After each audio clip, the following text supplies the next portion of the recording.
Okay, here's an outside video of the Thor 24-footer.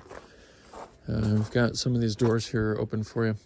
This starting right here, right by the driver's side door, this is your freshwater connection, and that's how you fill up your freshwater tank. I've got the generator open, but you shouldn't ever have to go in there for any reason. There is a manual start switch from there, but you shouldn't have to touch that at all. You just use the switch on the inside. You want to keep everything away from these hot vents here. That's for your fridge and for your furnace. Try not to block those or to mess with them. This little door here is for your electrical connection. We've got different adapters in there, so you can plug into just about any kind. And then what you want to do is poke it through the inside of this door so that when you drop it down, this door can go back to closed and it won't have to be flapping in the wind or possibly sticking out, someone can break it.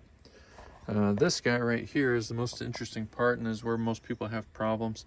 There's labels on everything, so it helps you a lot. What you want to do though is take this plastic ring off here so you can see it separates, and the hose is right inside of there. That's your sewer hose, and so you want to get pretty close to your sewer dumping station and then take this cap off. Don't pull these levers yet. Take the cap off, connect your hose. There's only one end of the hose that you can connect it to. Make sure that it's on there very secure. You don't want anything spilling out on you. It's very disgusting.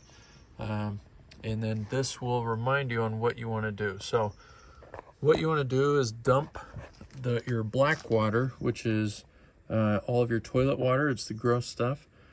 So after it's connected, everything's all set up and your hose is connected, then you pull this valve straight out and you'll hear all the water start to gush out, and it goes through the hose into your dump site. After that's all done, then you close this and then open your gray water, which is just your sink water and shower water. So it's got some soaps in it typically, and it's not very gross water. What that does is it also helps flush out your sewer line hose. And then after it's all done, close these back up, put your cap back on, and then you want to do everyone else a favor by running. Usually they have a garden hose there at the pumping station or the dump site. You run a garden hose through that for a few minutes as well, just to get any little extra bits cleaned out. Okay, so this little connection here, oh, and then also after that, then you put your hose back in here, and this rubber stopper here, put that back on, make sure it's secure, or else we will lose the hose. Okay, so city water connection, pretty self-explanatory, but this is where you want to connect to if you're at a campsite or at someone's house where you have constant water pressure. And that way it saves the internal pump from having to pump all the time. And this will just maintain your water pressure. It's pretty nice. So there is a tow hitch on here. This little door here is on the back side of it. And you can see that's quite a bit of storage. It's underneath the queen bed in the back.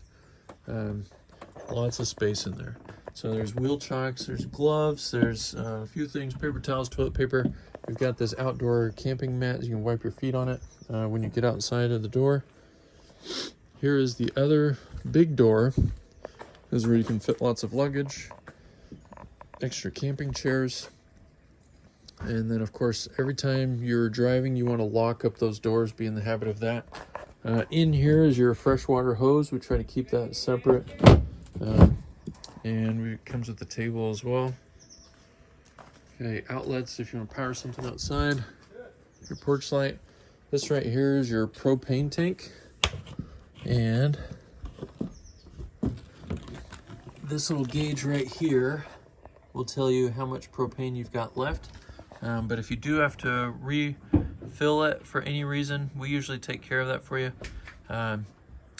But if you do have to refill it on your own, they will know how to do it, but they connect to this guy right here. And then there's your bleeder valve as well. Let's see what else. The awning is in perfect working condition. You really want to be careful with this because to replace these, if you break it, it's very expensive. So you really don't want to even use it or have it out unless it's a nice, calm, sunny day. If it's really windy, you risk damaging it. So you don't want to take any chances with that. Anyway, that's pretty much it.